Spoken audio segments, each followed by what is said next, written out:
England, first of all. Wartime England, dogfights in the air. Spitfires and the enemy circle in a pair. Growling of bombers with the sirens sound. Hendon far below, target houses on the ground. To Anderson Shelter the family run as lorry passes with anti-aircraft gun. Young girl grabs the bag and masks. Have you the documents? Her mother asks.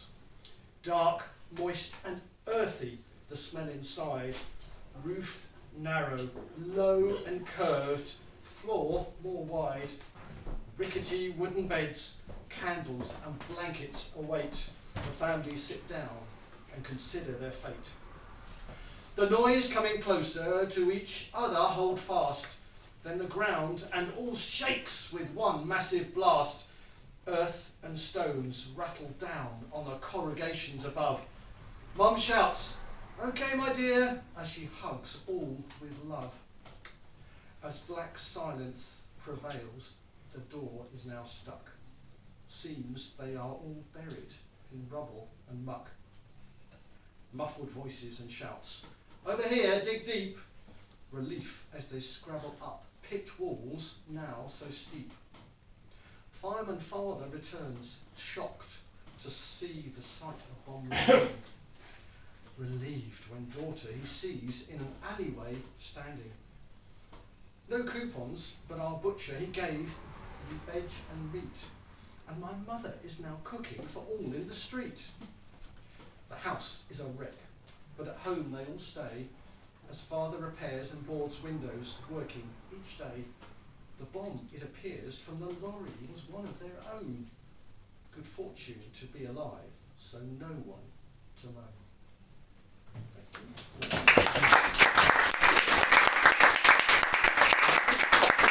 That was a true story. Everything that happened there was happening to my aunt at the time. And then she talked to me about going down the beach. Summer fun by Worthing Sea. Mum and Dad dressed for all to see. Jacket, tie and boater jauntily in hand. Smart shoes, but they do tend to fill with sand. Cousins play and run by waterside. Castles built of sand, and nearby funfair ride. But knitted bathing suits have a snag. Water, heavy wool, tends to dip and sag. Adults sit smartly with jam and tea, while happy children sit on their knee. Sandy fingers add grit to handheld food. Remember, don't spit, it's rather rude.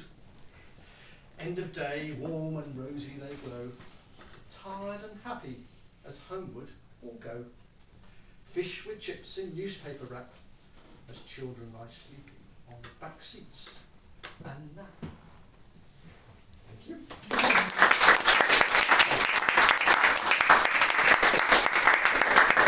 The pictures of the family in black and white at that time. And then we sort of come forward to the modern day, and a couple of short ones, and an overnight flight. Sleepy-eyed and awake, the aircraft door thrown open, hit by a wall of heat. The smell of fresh morning air and dry vegetation. New, exciting, the block of airport terminal, vast expanse of hot grey tarmac. Morning peace, wind quietly rustling, the cold of those aircraft steps shining and smooth. Thank you.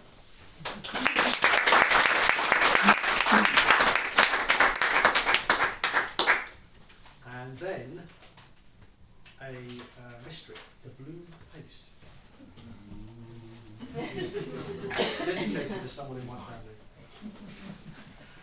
Blue paste on the floor. How it gets there, I was never quite sure. Scattered across tiles and up to the door. Each day I returned, amazed to see more. A firm, dry splodge, hard to remove. The guilty party, a challenge to prove.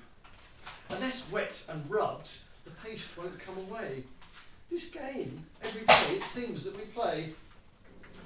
Now it appears on my small red towel. My favourite it is, so now I cry foul. hard to pick off. The red, it won't match. And then there's a loose thread all ready to catch. This trail of blue paste leads to the source, right near the curved tap. I ponder, of course, a well-worn and loved electric toothpaste. The culprit I now see, all used in a rush. The owner in use spins round, you see, mind busy with work, I suspect it may be, on bubbling recipes cooked up in her mind, rushing to brush in case she gets all behind. A lathering mouth and spinning brush head, drips blue paste from sink to almost the bed. Her body on auto, whilst in mind it's all said. Is everyone safe? Will all have been fed? Thank you. Hey.